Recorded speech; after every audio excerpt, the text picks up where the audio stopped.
selling my house today at tens of thousands, 30,000 to be precise, below what I paid for it. Negative equity, guys. I'm drawing out basically what I've paid over the last 7 years. But not gonna lie, it would have been so much better to have had an extra £30,000 at least in my pocket.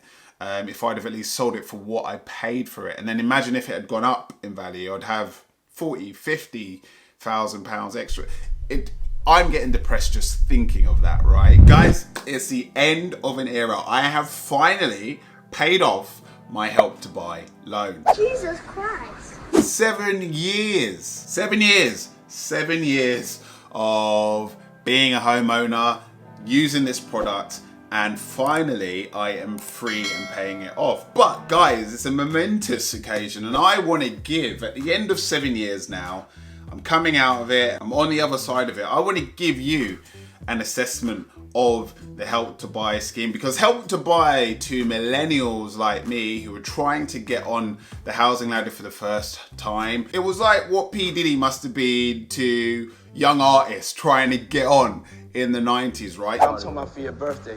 Huh? Why won't you party with me for your birthday, man? No, but me and you ain't never really party, you know what I'm saying? Eyes. Your dreams will come true. You'll be on the housing ladder, you'll get what you want, and that's all you'll be focused on at the time. Your dreams will come true, but by the end, it's highly likely that you'll end up screwed, literally and figuratively, okay? So in this video, I am going to be fair-handed, I'm going to be balanced, right? I'm going to put it into two halves when it comes to my journey of paying off my Help to Buy loan and my opinion of the Help to Buy loan. There are two sides to this story, okay? The big pros, right? The big pros and benefits that I have personally gained from the Help to Buy scheme, okay?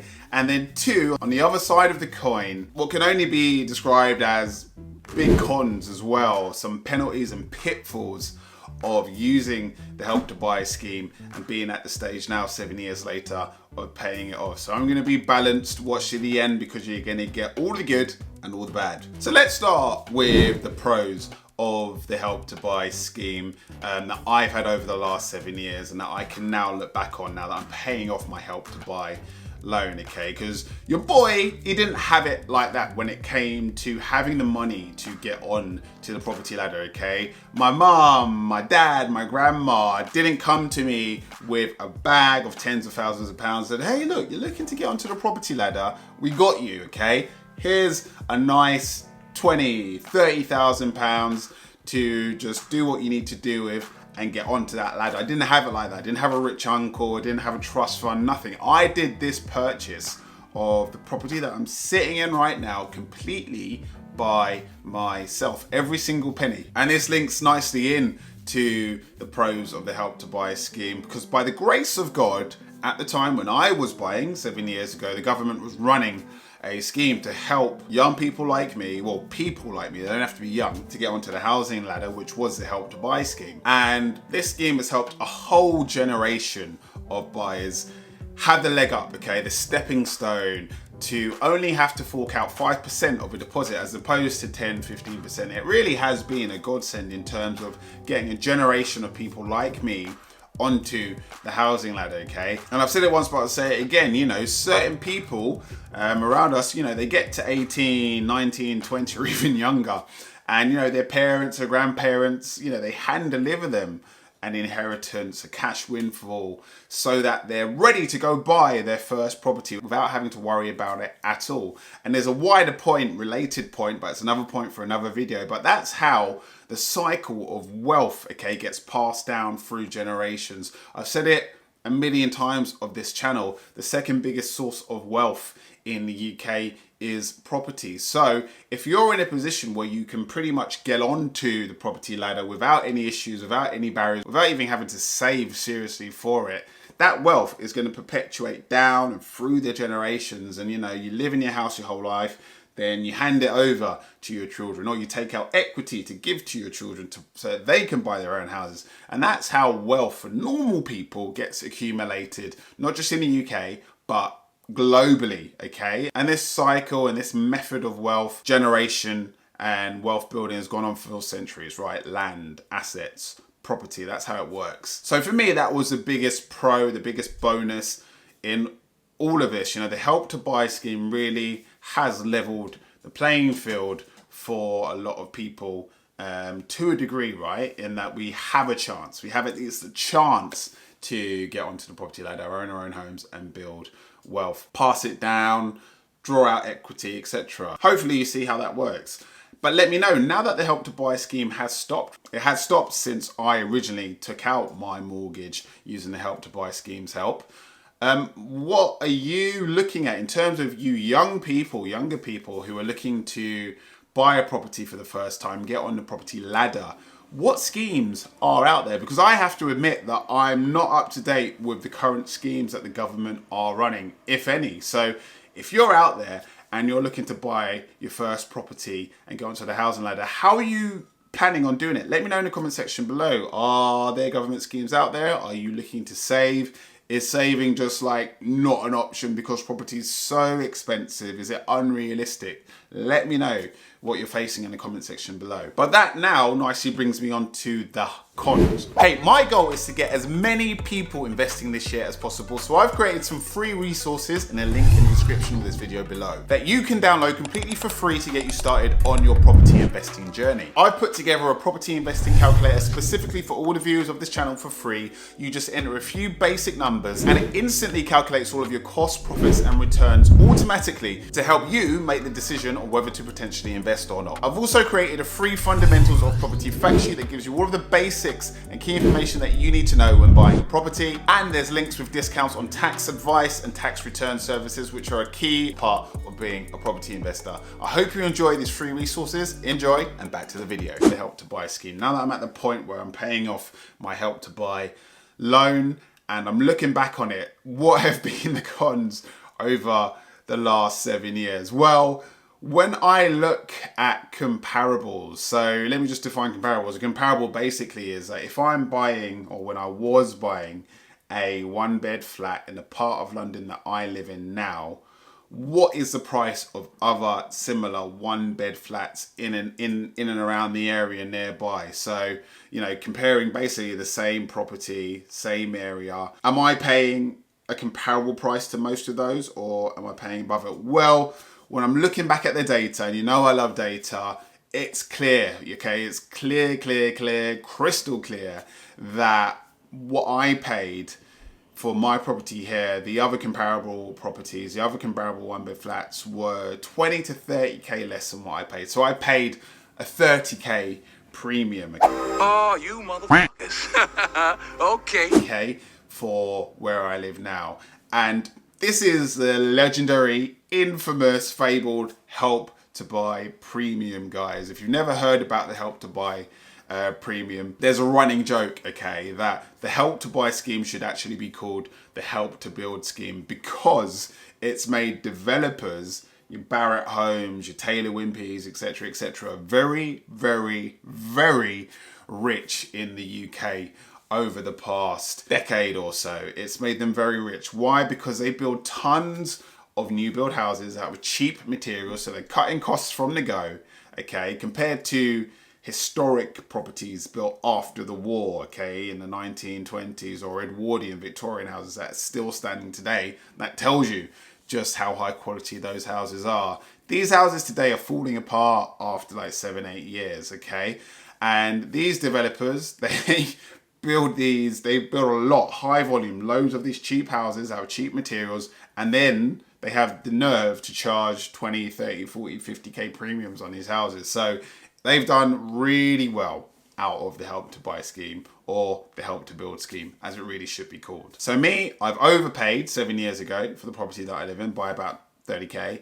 On top of that, property prices in the development where I am have not grown over the last 7 years, okay? In fact, my property today, when I sold it, was worth £30,000 less than what I bought for it 7 years ago. So it's actually gone down in value. I understand that, but it's above me now. Okay, I can explain the, you know, the premium, the fact that I was overcharged 7 years ago by £30,000. That's what they do. That's the Diddy effect, all right? I'm going to give you with one hand, but I'm going to tax you in another. You're going to pay for it, okay? But what I can't explain is why over 7 years, despite that premium, the value just hasn't grown over time to kind of negate that and cancel that out and me to still come out on top. I can't personally explain that, guys. You know, I love data and I've been searching my brain for why the value of the properties where I am or the property that I'm in has actually gone backwards. I don't know if you guys have any ideas or thoughts or feelings. Let me know in the comment section below. Could it be oversupply? Like, I live in a development where there are hundreds of houses, but they're not all coming onto the market at the same time. So I'm not sure that it's oversupply. Yes, London has been stagnant, but London hasn't gone backwards in terms of negative growth. It's just been very, very flat. So that doesn't explain it. I really don't know. So let me know in the comment section below. So I'd love some, you know, intelligent theories that actually do make sense to me. But the net effect is, the outcome is that I'm selling my house today at tens of thousands, 30,000 to be precise, below what I paid for it 7 years ago. Negative equity, guys. Okay, the only thing that has made that bitter pill a bit sweeter to swallow is that obviously I've been paying off my mortgage over the last 7 years. So as I've paid it off, I've built up equity. So I don't owe money at the end of it. I'm drawing out basically what I've paid over the last 7 years. But not gonna lie, it would have been so much better to have had an extra £30,000 at least in my pocket. If I'd have at least sold it for what I paid for it. And then imagine if it had gone up in value, I'd have 40, 50,000 pounds extra. I'm getting depressed just thinking of that, right? Because it really is a big negative that my property hasn't just maintained its value, let alone gone up in value, as you would expect most properties to do over time. So that is hard. Not gonna lie, that is hard to swallow, but it's still a blessing. God is still good, right? I've been able to purchase a property. I've been able to sell it. I've been able to draw out some of what I've paid over the years and put that into, you know, where I'm moving next. We're not promised to have it all our way. I'm alive, I'm healthy, I'm moving, okay? I'm on the property ladder.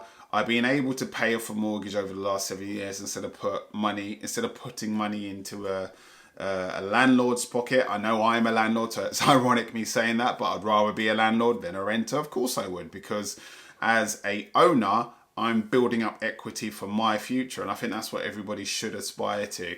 But yeah, it is what it is, okay? So in conclusion, guys, Help to Buy, it definitely simultaneously has been this weird blessing and a curse. It's given and it's taken. It's gotten me onto the property ladder, but when selling, it's put me into negative equity, and I've lost out on round about 50, 60,000 pounds. My saving grace, as I said, has been over the last 7 years, I paid off my mortgage and able to access some of that to use for where we're moving to.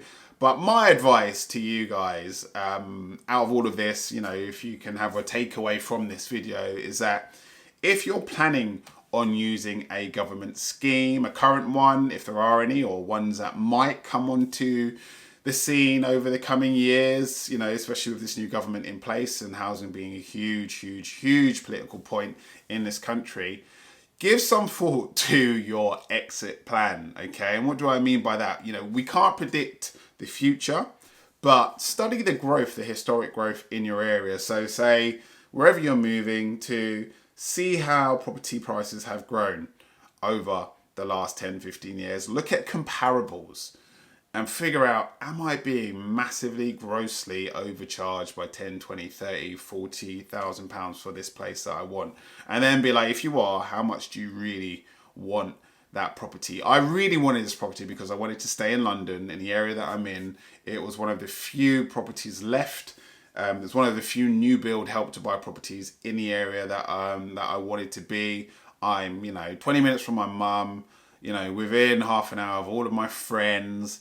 I'm within half an hour of work on transport. So, you know, I was willing to pay that premium to be in such a good location. And obviously the Help to Buy scheme put me on the property ladder for the first time. So had its pros and its cons. But for you guys, that's the kind of decision that you have to make. And think about 5-10 years, you know, when you likely will be moving out, because people very rarely stay in their first home for their whole life. Ask yourself, is my property going to have gone up in time? And how much am I going to come out of this with in my pocket? Am I going to be in negative equity?